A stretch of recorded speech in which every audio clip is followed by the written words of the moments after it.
పెడితే మళ్ళా ప్రభుత్వం వచ్చిన తర్వాత వారి ప్రభుత్వం వచ్చిన తర్వాత ఆ కేసును రీఓపెన్ చేసి దానిలో సెక్షన్లు మార్చి చాలామంది ఇన్నోసెంట్స్ని తీసుకువెళ్ళి కొట్టడం,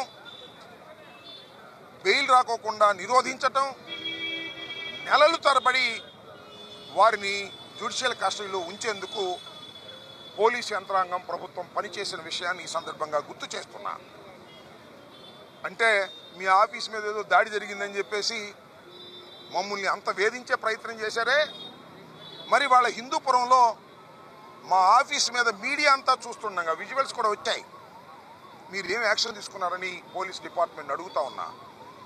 పోలీస్ డిపార్ట్మెంటు కేవలం తెలుగుదేశం తొత్తులాగా వ్యవహరించేటటువంటి కార్యక్రమానికి వాళ్ళ దిగజారిపోయింది. వైసీపీ ఆఫీస్ మీద హిందూపురంలో దాడికి అసలు కారణం ఏమిటి? ఎందుకు దాడి చేశారు? ఎస్, రాజకీయ విమర్శలు చేశాం. మా పార్టీకి సంబంధించిన వ్యక్తులు హిందూపురం ఉన్నటువంటి శాసనసభ్యుడైనటువంటి బాలకృష్ణ గారి మీద రాజకీయమైన విమర్శలు చేశాం. రాజకీయమైన విమర్శలు చేస్తే దాడులు చేస్తారా అని అడుగుతా ఉన్నా. మరి బాలయ్య గారు చేసినటువంటి విమర్శలు, బాలయ్య శాసనసభలో ఎవరిని ఏమన్నాడో మీరు చూశారు.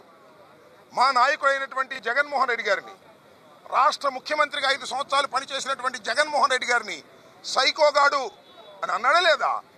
అంతేకాదు, చిరంజీవిని, సినిమా అగ్రనటుడిని, ఒకప్పుడు రాజకీయ పార్టీ పెట్టి కేంద్రంలో మంత్రిగా చేసినటువంటి చిరంజీవి గారిని ఎలా మాట్లాడాడు అవమానకరంగా? ఆయన మాట్లాడొచ్చా?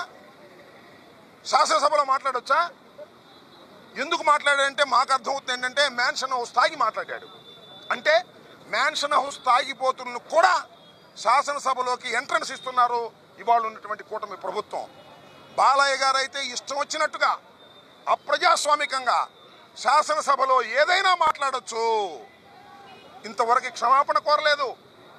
ఇంతవరకు రికార్డ్స్ నుంచి తొలగించమని బాలయ్య గారు అడగలేదు. తొలగిస్తున్నామని స్పీకర్ చెప్పలేదు. ఇది తప్పని ఆయన ముఖ్యమంత్రి చెప్పలేదు. ఇంత దారుణంగా బాలయ్య వ్యాఖ్యలు చేస్తే అదేమో మంచిది, అదేమో ఎప్రిషబుల్. కానీ రాజకీయ విమర్శ, స్థానికంగా ఉన్నటువంటి మా నాయకులు రాజకీయ విమర్శ చేస్తే మా ఆఫీస్ మీద పడి పగలగొట్టేస్తారా? ఇది న్యాయమా? ఇది ధర్మమా? పోలీస్ యంత్రాంగం కళ్ళప్పగించి చూస్తుంటుందా? దీనికి సమాధానం చెప్పవలసినటువంటి బాధ్యత ఈ ప్రభుత్వానికి ఉంది. నేను తక్షణమే డిమాండ్ చేస్తున్నాను.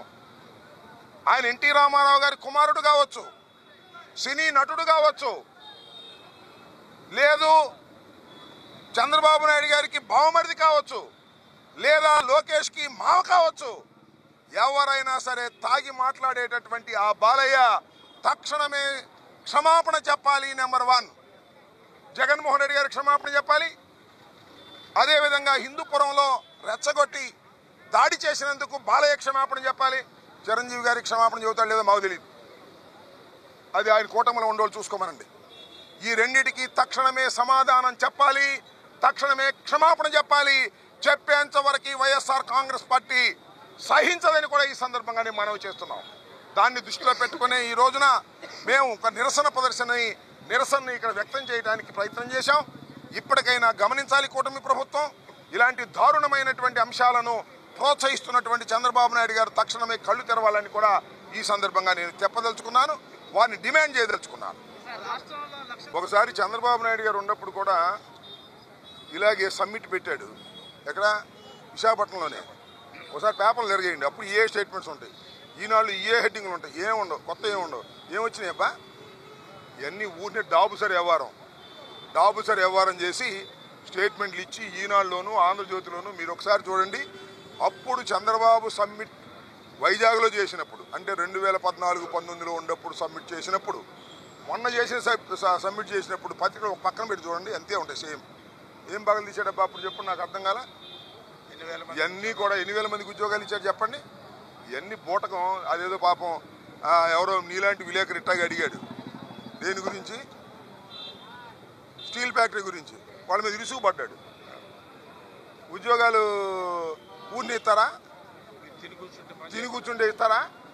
ఏంది నాకు అర్థం కాల. అసహనం అంటే చెయ్యలేక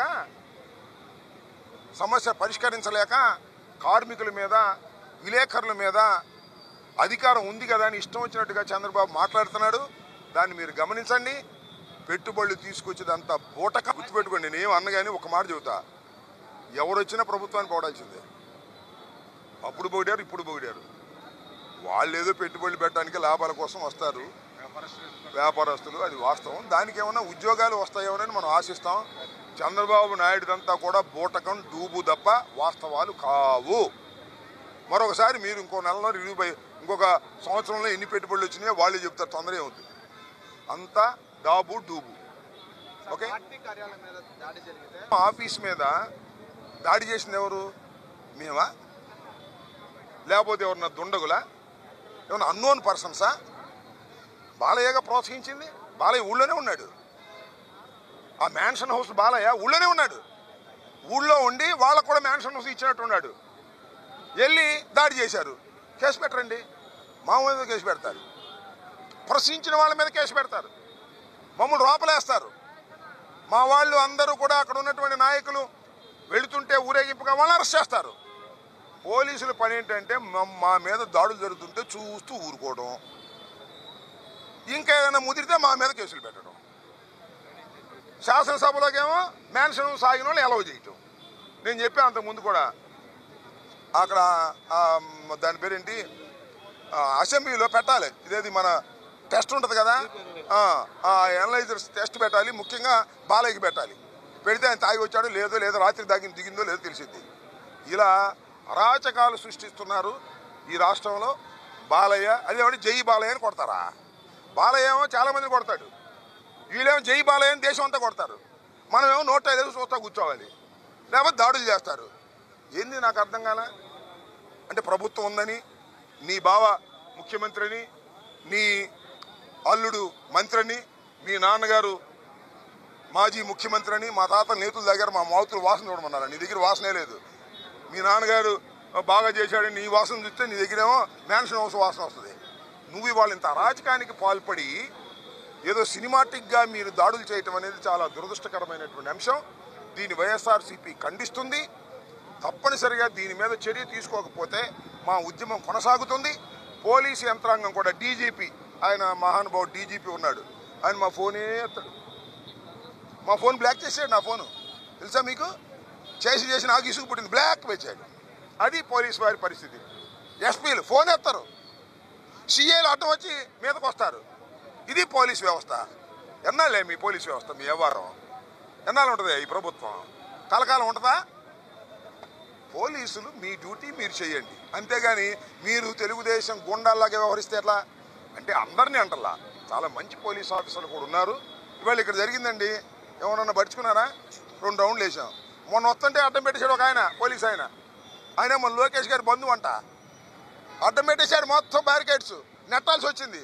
ఇక అంబటి రాంబాబు బయలుదేరితే బ్యారికేడ్లు నెట్టుకోవటమే ఇంక నేను ఏంది నాకు ఈ కర్మ, నాకు అర్థం కాల. ఒక నిరసన ప్రదర్శన చేసాం, వెళ్ళిపోతున్నాగా, మీతో మాట్లాడుతున్నాం కదా, ఇది ప్రజాస్వామ్య పద్ధతి. బ్యారికేడ్లు అడ్డం పెడితే తొయ్యాలి మేము అందరం కలిసి. నాకు బ్యారికేడ్లు అడ్డం పెడతాడు ఒక ఆయన వచ్చి, అదేమంటే మా లోకేష్ మా బంధువు అంటాడు. ఏం చేసిందట్టు నేను అర్థం కాల. అందరినీ బంధువులు పెట్టుకున్నట్టున్నారు. మొన్న అమ్మాయి చేసింది, ఏమన్నా బ్యారికేడ్లు అడ్డం పెట్టారా? అంబటి రాంబాబుగా బ్యారికేడ్లు, ముసలోని లేపలేని అనుకుంటున్నారేమో. మీ డీజీపీ వచ్చి బ్యారికేడ్ పెట్టే లేకపోతే మారేస్తారు, వెనకాల జనం ఉన్నారు. అది గుర్తుపెట్టుకోమని ఈ సందర్భంగా చెప్పదలుచుకున్నాను. నా దూకుడు ఎక్కువగా లేదమ్మా, నేను దూకాల్సిన పరిస్థితి తీసుకొస్తున్నారు. అది నా పాయింట్. నా దూకుడు ఎక్కువ కాల, నేను దూకాల్సిన పరిస్థితి వచ్చింది నాకు. వాళ్ళు అట్లా నెడుతున్నారు నన్ను, అది మీరు అర్థం చేసుకోవాలని కోరుతున్నా. నాకేమీ దూకుడు ఎక్కువ కాలేదు, కోపం ఎక్కువ కాలేదు. నేను చాలా వృద్ధుణ్ణి. అయినా సరే నన్ను అనివార్య పరిస్థితుల్లో తిరగబడే విధంగా చేస్తున్నారు. దానికి కారణం పోలీస్ యంత్రాంగం తప్ప నేను కాదు. నేను పూర్తి ప్రజాస్వామ్యవాదిని, చట్టాన్ని గౌరవించే వ్యక్తిని. Okay, right.